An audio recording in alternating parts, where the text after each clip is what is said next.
Keiona, and welcome back. Welcome back to your source for everything Black and Indie. You did it right. Yes. Today we have Keiona of New Geechee, and she is a delight to speak with. She is. She really is. So much wisdom for someone who is so young. You know, you can tell that she's really lived a full life, and she just has so much to share. And we hope you enjoy the episode. Yeah.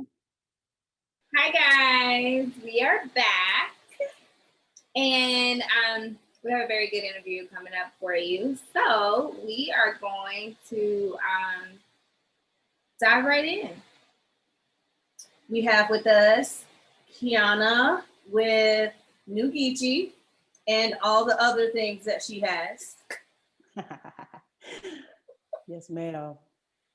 So yeah, like Sherry said, we'll just dive right in. Who is New Geechee and how did your Southern roots kind of tie into the origin of your brand? We know you're from the Low Country and you are very loud, very proud about that. So how important was it that you kind of paid homage for the fancy folks to that? Absolutely. First and foremost, thank you, ladies, for having me. To everybody who is listening, my name is Keiona, and this is so crazy because I did not intend for New Geechee to be like a personal brand, but in a lot of ways, people have sort of just like associated with me with New Geechee. So like that's one of my new nicknames. Like, hey, New Geechee, what's up, New Geechee? What's up, Geech? And I'm like, wow, I didn't know that was gonna happen. But I personally, Keiona, am just like a low country, 31-year-old Taurus, ENFP, big sister.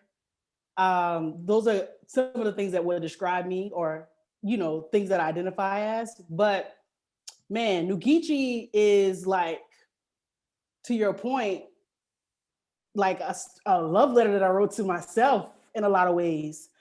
When I started my podcast in 2015, it was going to be a portfolio because I wanted to go into radio.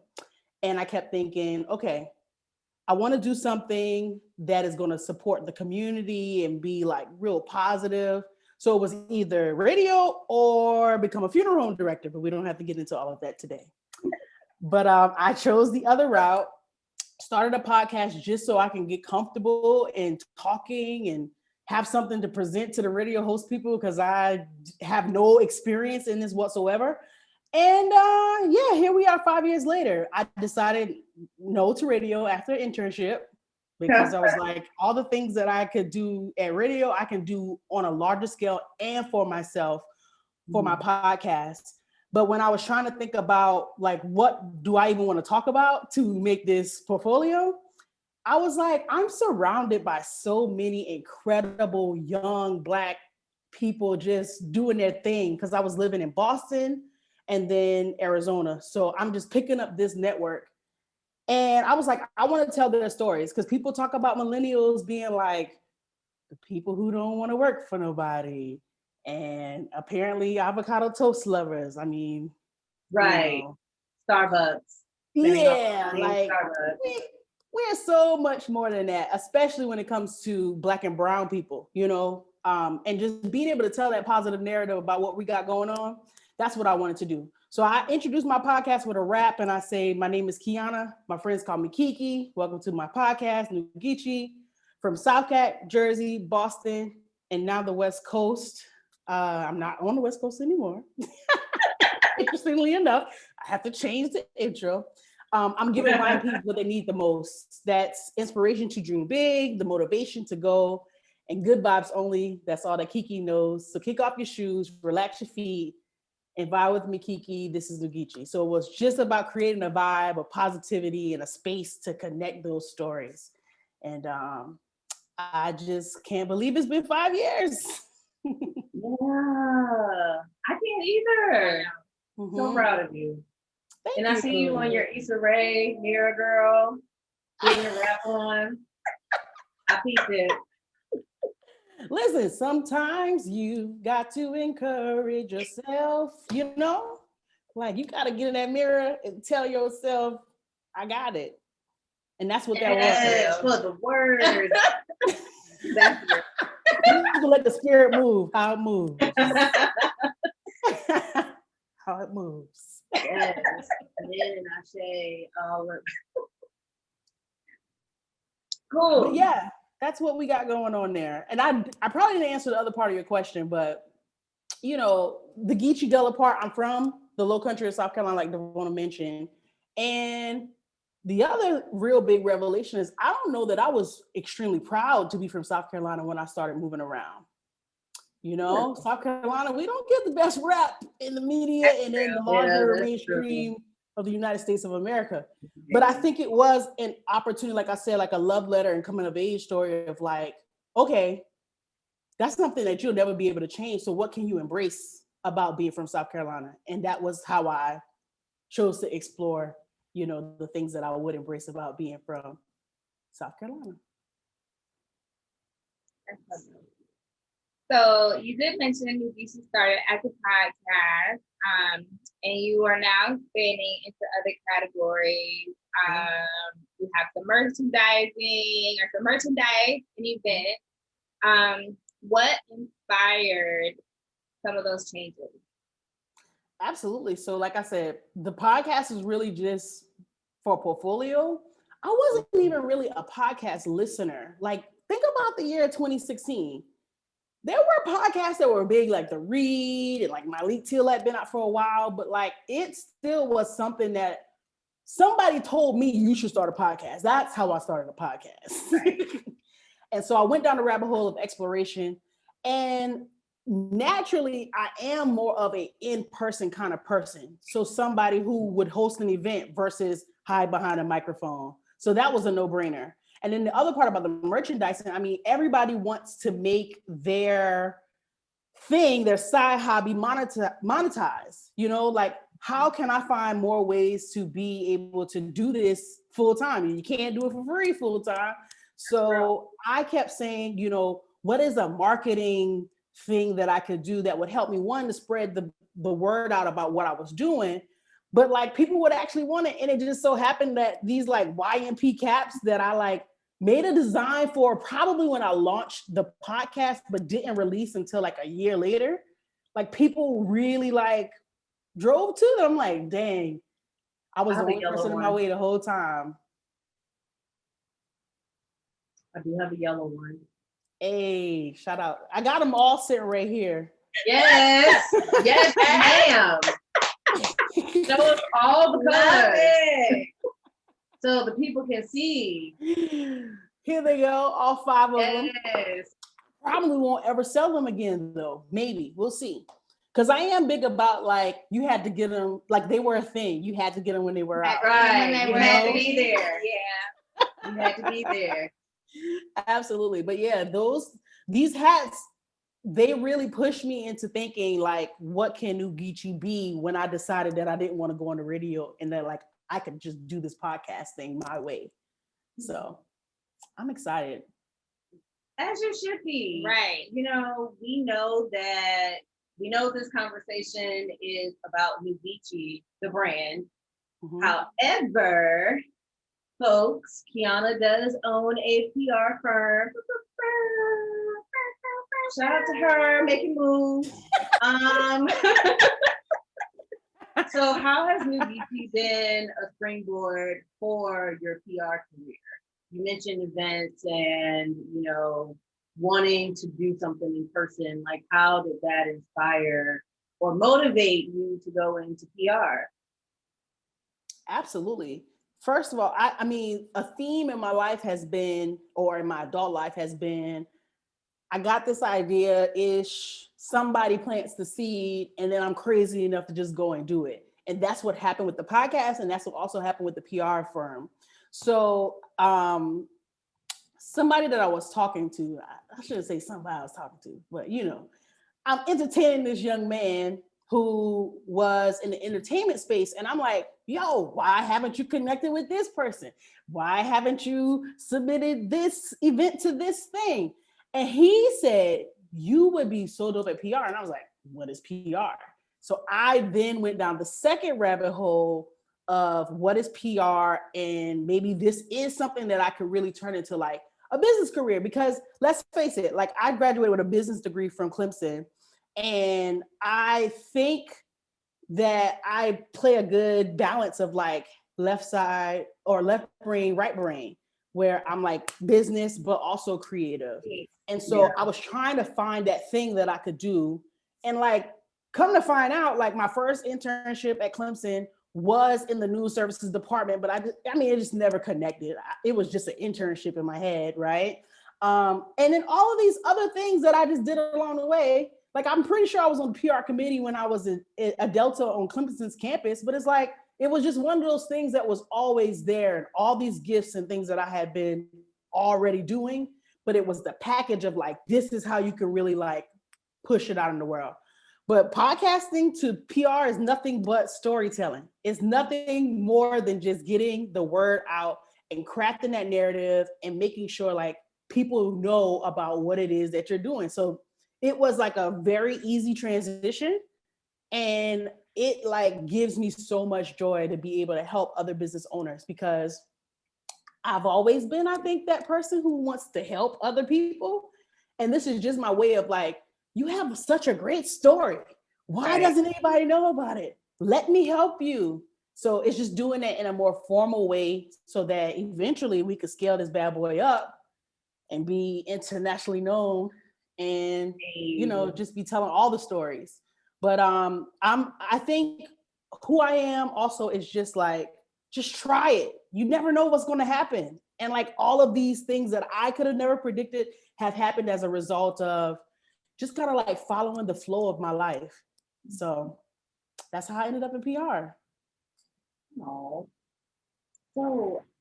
so admirable, especially because you do. It seems like, you know, as we become adults, we become more hesitant, and we're thinking about all the steps we have to take in order to even consider a journey to be possible. And you're just out here like, you know what? Yep, I'm gonna do that. Yep. Absolutely. But I mean, like, to your point, naturally, like as we get older, we are also like more set in our ways. But I think like I might have been the opposite, because I'm like an oldest child. I have always followed the script. And I think when I hit 26 and I had what I call my quarter life crisis, I was trying to figure out like, I want to get out of these walls of like doing the thing that they told us to do, to go to school, get a degree, get a good job, you know, get married, get a house. And I was like, nah, I think I'm finna break loose of all of that and just like do whatever comes. And I mean, I'm going to say this even at 31, I'm fortunate that I don't really have a lot of other obligations outside of myself. So I get the freedom to try and do different things. But like, I even know people who have children and husbands who are also like allowing themselves to explore and like get out of the box that they created, get out of it and just try new things. Like, don't be afraid to be like a beginner or starting over. And I like, nobody can make me shame about anything, right? Like, to be a beginner or starting over, like, you can't make me feel bad about that. So it's that authentic messenger. That's what my business is called. I think that's a lot of what it is. Like, it doesn't matter what anybody else has to say. It's about just embracing the greatness that like you already know you got it. You just got to go and get it. That's, I mean, a word. Right. A word. Okay. And it kind of ties into the next question that we have, but the pandemic offered opportunity to move closer to home. So you mentioned earlier you were in Phoenix, but you're no longer there. Yeah. How did your transition from Phoenix impact your work your work-life balance, and how did it impact your brand? Awesome. So yeah, this is never before shared information. I quit my job at the top of the pandemic, right? Who does that? but I didn't know we were about to have a pandemic. You know what? It's so funny you say that. Yes. We literally had another interview and she did the same thing. Listen, I'm like, Where was well, who could have America. Working. never like I need people to like it wasn't like I quit like 2 months before the pandemic. It was my last day was March 13th. That crazy day that pretty much everybody did not go back to work the next week.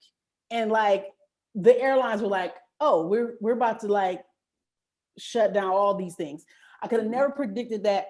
But as a result, I dove headfirst into what I was doing and got a real, like, I don't know what you call it. Like, it was serendipitous, like this opportunity to like learn more. So I was like taking all these courses and all these different things. So it put a lot into perspective. It gave me like a moment of pause because I had some cushioning on the back end to sort of help me do that. But I guess I'm so rattled because I can't believe that happened. And it happened a year ago. But I just knew 3-4 years ago that I wanted to leave Phoenix, but I didn't have a good enough reason to leave Phoenix yet. So my uncle called me and told me to come to South Carolina in June of last year, and I wasn't gonna go. And then I just was like, he never asked me to come home. Let me go home. If it's just gonna be my, my little bubble of my family, I'm gonna go there. So I went on a one-way flight and was like, I'll figure out when I'm going back to Phoenix. 8 months later, I was able to make the decision that, yeah, I do know that I want to be closer to home after spending that time with my family. I've been going 12 years and haven't spent more than like a week in South Carolina. The other part of it was just like 30, because I turned 30 during the pandemic. I was like, okay, it's time for something new. Like, time to take another risk. Like, it can't get any worse than this. Quitting in the pandemic, it really can't. So if it can't get any worse, then let me just go for it. And people been asking me like, why did you move to Atlanta? And I was like, I have been thinking about this for a long time. Like a city that I can get in and out of, a city that like is Southern or like East Coast.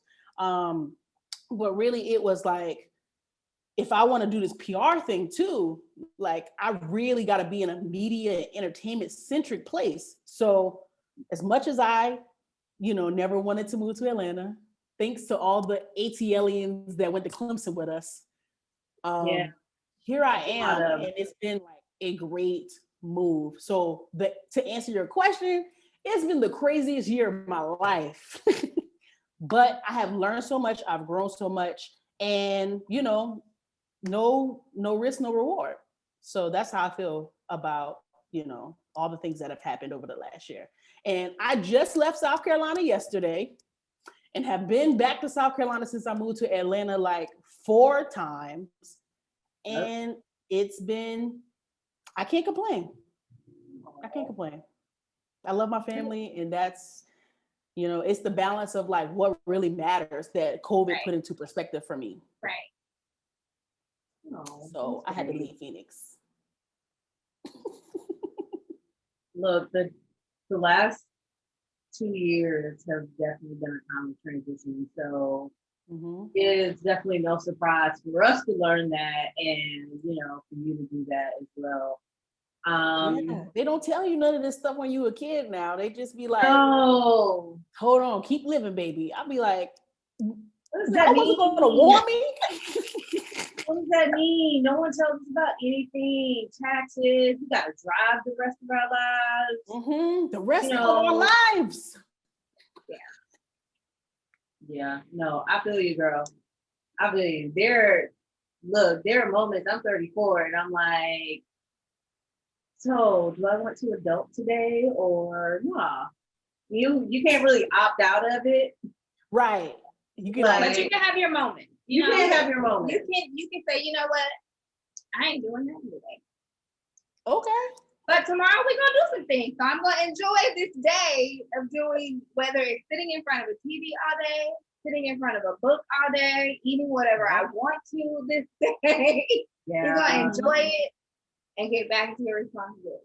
We're always here for sitting in front of the book. You know, but Forgetting life around us. yeah, Diving into the story, the plot. The Black Romance. Check out our season finale, season 1, Camille. Shameless plug there. Be into Black Romance. Check it out. Check it out. Man, it's crazy. I know, right? I know. I just think it's so dope that, you know, you positioned yourself at a time where everything was pretty crazy and everything was really crazy going on, but you like positioned yourself at a place to where, like, regardless of the chaos going on around you, like, you were solid in your decisions. You know what I'm saying? Like, you were solid in the decisions that you made. And so, you know, it's just pretty dope how things work out the way they work out. Whether you plan for it to work out that way or not, like, right. Right. Yeah. That's huge. Listen. I mean, that's big. Like, big, huge. You know, this is the other thing too, right? Like, when I, like I said before, I was very rigid. I knew I had a structure, I had a plan in place. And then when I got to Clemson, 2010, so it's like at the top of that decade, I'm a sophomore in college, taking calculus 2 as a mathematics teaching major, and I failed that class. And like, my world that was like standing right up, like flipped right on upside down. Cause like, now I'm like, am I even good enough for this? Like, don't I need to change my major if I'm failing math classes and want to be a math teacher? So I recall that decade of 2010 being like a decade of like, release the reins. Like, you know, I never had a death in my family that was that close. My grandmother died in 2011. It's like all of these things that happened, like, I never would go into sales. My first job, my second job, my third job out of college were all in sales. It's like, I don't want to tell people not to have a plan, because plans work for some people. But, you know, I feel like even though like the plan that I had was like math teacher, Rolls Royce, marriage, house, balling out of control, doctorate degree, I still feel like my plan that God has like for me is like totally better than my plan. It's just the day-to-day that just feels like it's taking longer than you want. But that's another millennial thing, you know? Yeah. So I'm just working through that, just pushing through. But like, I know at the end of all of this, like, it's all going to be worth it, because I've already watched it happen in my 20s. So 30s, it's finna be lit by the time we get to 40. The 30s have been amazing years of my life. Yes. And I think for me personally, I mean, I know this is about me, but for me personally, it is liberating to be able to just move how I want to move, and to be able to, like you said earlier, kind of step out of the walls and everything, and actually move how you want to move for the things that make you feel good and the things that bring you joy and the things that you're passionate about. It's another level of like freeing, regardless of adulting. Like, it is what it is. But when you choose you, it's liberating. It is very liberating. It's liberating. And it's, you know, like you said, it's, you have an advantage because you unlearned pretty much like all of the roles that were placed upon you in your 20s.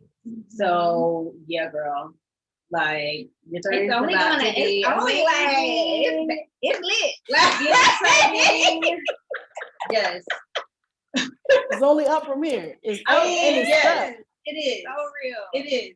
Like, I love that for us, and I love that for y'all. And I think all of the incredible Black women who come before me, like, okay, random sidebar. Devona was like my camp counselor when I was a little kid, coming to Clemson to camp. But she doesn't know, like, you know, that just seeing her move and then coming to Clemson, her still being there, like, all of those things matter and it makes sense. So people are always looking, and, you know, all the fine details we might not know, but it is inspiring to know, like, oh, this is what I have to look forward to, like this unapologeticness, this freedom.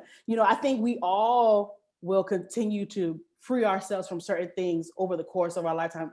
Every it's not like you're gonna be free of everything all at once, is what I'm saying. Right.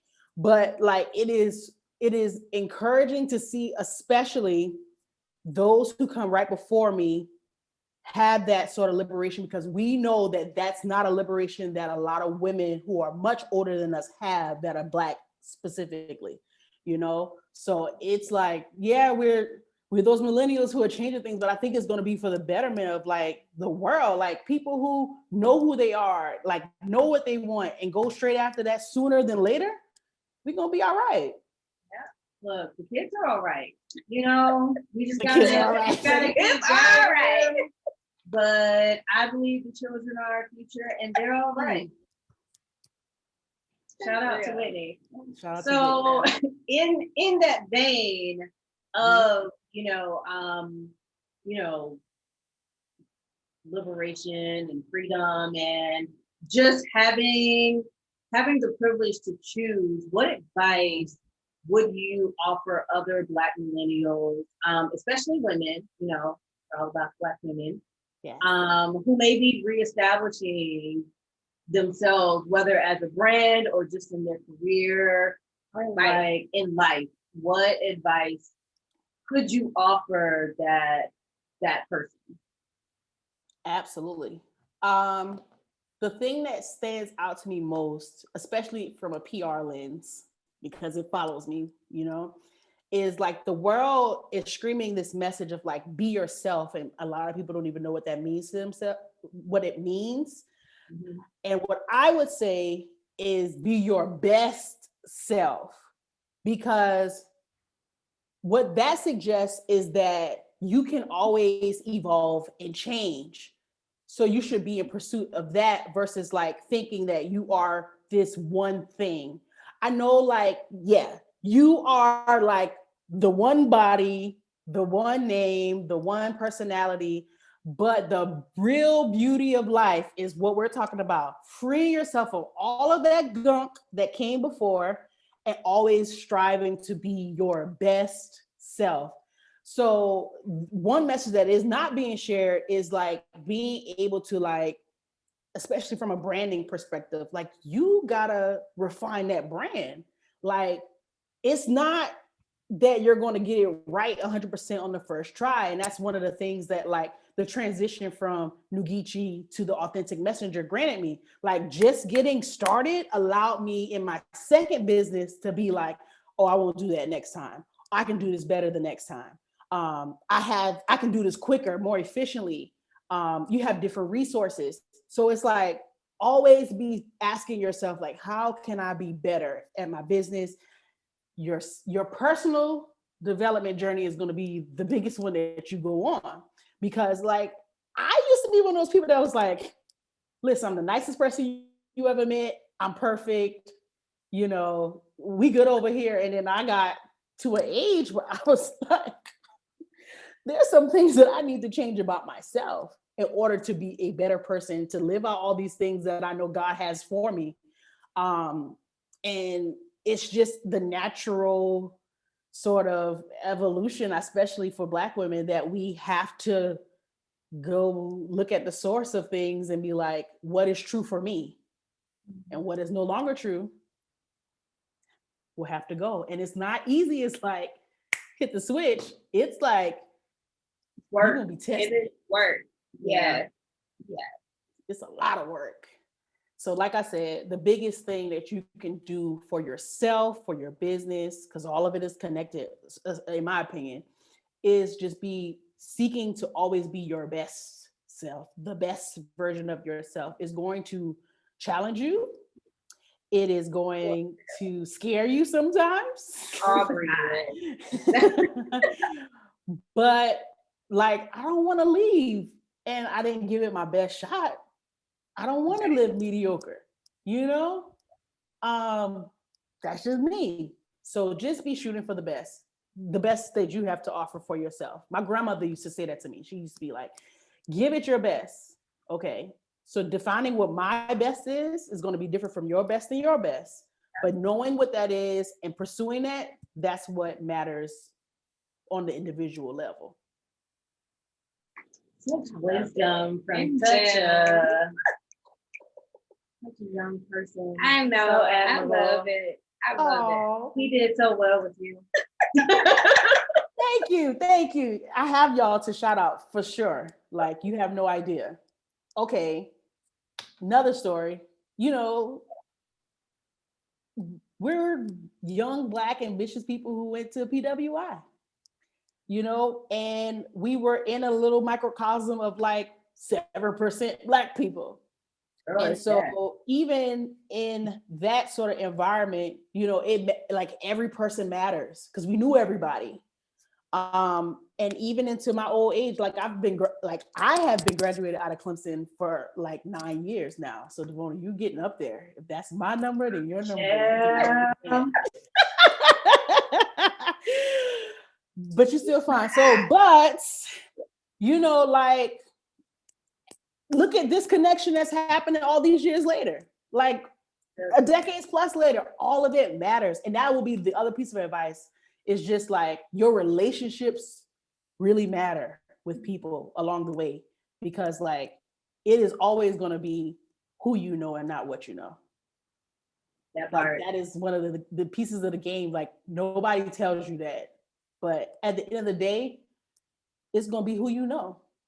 Sure, you're going to have some skill sets and some knowledge and some expertise, but we are living in a human's world. Like humans make things work in the world. You know, God governs it all, but other than that, like we need each other is what I'm saying. So be good to each other. And, you know, those rewards will continue to reap years down the line. How much wisdom? I mean, I'm an old lady at heart. I think a lot of people know that about me. I was raised by the old folks say she been here before. That is hilarious. Oh my gosh. But yeah. All right. So now that you're dropping gems, I don't really think there's anything else that needs to be said post that. But we do want to have a little fun. Okay. This segment is just something that we like to do. It's pretty fun. It's always surprising the answers that we get. Yeah. When we do this. So we're gonna run a little quick this or that. Okay. And you know, you have to pick one. Pick one. Just one. And so first question, sugar or salt in your grits? You knew this was coming. I didn't know this was coming. There is no room in my world for sugar and grits. There's no exception to the rule. Like, why? Yeah, I don't know. Reserve the salt. And that's it. Yep, as just so Romandy said, the essence for salt. Listen, I don't even, it is so funny. Y'all know, because y'all live in other places outside of South Carolina too. Like the moments in which you find out like people don't say short pants, they just say shorts. Or like, why are y'all eating sugar in your grits? Or you think spaghetti or when did spaghetti become a side dish that you eat with fried fish? Oh, that's a Midwest thing. So, you know about that. It's a wild world out here. It is. I don't know who raised these people, but we keep praying for them. Not their Southern grandma. Okay. Nope. A time. All right. Speaking of being out in the world, East Coast or West Coast? I'm going to throw the West Side. But, you know, do we have an East Coast sign? You know, this is I don't know. Or the South. No. You know, I learned this from living out West, that I am an East Coast girl through and through. Dipset, Bad Boy, you know, all of the things that are so East Coast, that's me. And the West Coast is cool, but nobody doesn't like the East Coast. Yes. Speaking of age, I know we kind of hit on this a little bit, brunch or a day party? Ooh. 31-year-old Keiona says brunch. But the brunch needs to have a little bit of music going. Yeah, because I want to eat. You know? Okay. I just want to eat. Facts. With salt in my shrimp and grits. Ooh, salt only. Red or nude lip? Red or nude? Like red lip? I know. I'm looking at both of you going, I don't know. I have to go with nude. As you can see, I'm like earth toned out right now. That was one of the perks of turning 30. It's like simplicity, red lip every now and then for sure, but nude is like I got like this what's it called, NYX butter gloss that is like I have been rocking that forever, and it's a nude that I just love. Yeah, cinnamon roll. That's real. It is. And they brought that chocolate milk. It's what cinnamon roll used to be. Ooh. But yeah, we old. All right. So Spotify or Apple Music? Spotify all day, every day. They can make me an ambassador because all I do is talk about Spotify. Y'all hear that, Spotify? Huh? Yes, please. Y'all hear that, Spotify? Pick me. You know, as much as I am team Apple, that's what's really crazy. But Spotify just won me a long time ago. And the moment that they came up with my Discover weekly playlist, it was over. Nobody loves me like Spotify in this world. Okay. You might be right. That's a thought. When I consider it, never mind. Not about me. Music is my love language. You know, and if you're gonna pick a playlist for me every week based off of what I listened to last week, that means they listen, they pay attention. They pay attention. No, that's real. No greater love. I think we got our episode title. I know.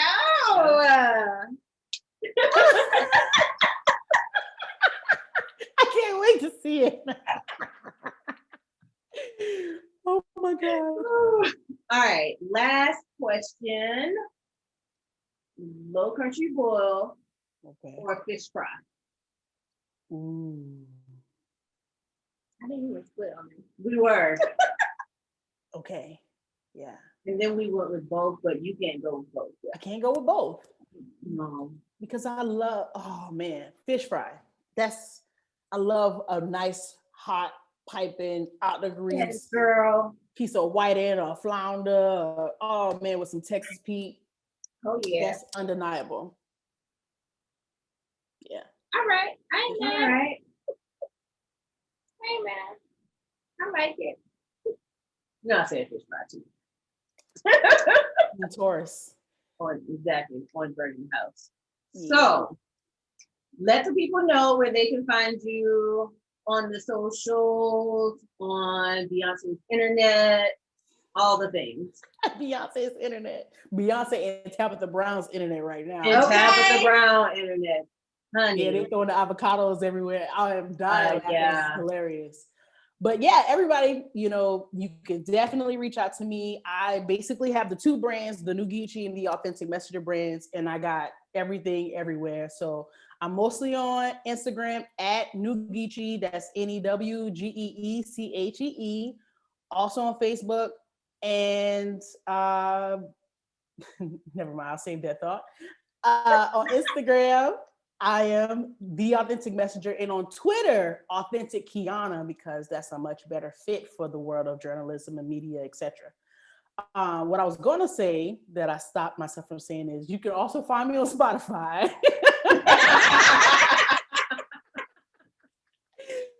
Because I have a lot of, in my next life maybe, or I don't know if it was my past life because I'm not that good, but a DJ was somewhere in my something. And I have a lot of playlists that I like to make, and you are more than happy to, or more than welcome to indulge in them. I got everything from gospel to what the young kids don't know. That's all the old people classics at the cookout. And I also have, a gospel hits playlist. I love music, so the spectrum is wide. And you can follow me on Spotify also. Yeah. Hear that, Spotify? I love it.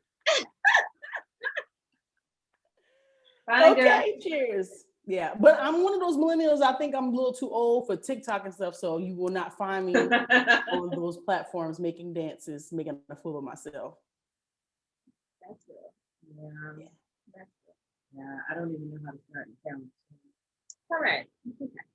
Oh, I should probably say that you can listen to the New Geechee podcast anywhere that you listen to podcasts. So Apple, Spotify. I hope y'all hear this, Spotify. Spotify, SoundCloud, all those places. Interestingly enough, it's been 5 years this October, and I have taken a small pause to sort of evaluate where I want to go next. And I think I have my next idea because I've moved to a new city and I've already started these mini interviews with people that I just meet randomly. So those should be coming out soon. That's exciting. Mm-hmm. Thanks, ladies. Yay. Well, thank you so much for joining us. We appreciate your time, and we won't hold you much longer, but thank you for everything. Yeah. Thank y'all. This is really dope. And please continue to keep doing this. Congrats on season 2. And we need as many people sort of helping to spread the word. So many people are doing great things. Look at y'all doing great things, right? And the compound effect of all of us just sharing with each other, and it's just, the sky's the limit. So yeah, I'm excited. Thanks for having me, ladies. Of course. Thank you for spending some time with us, popping up with us. Absolutely. All right. We'll see you guys next week.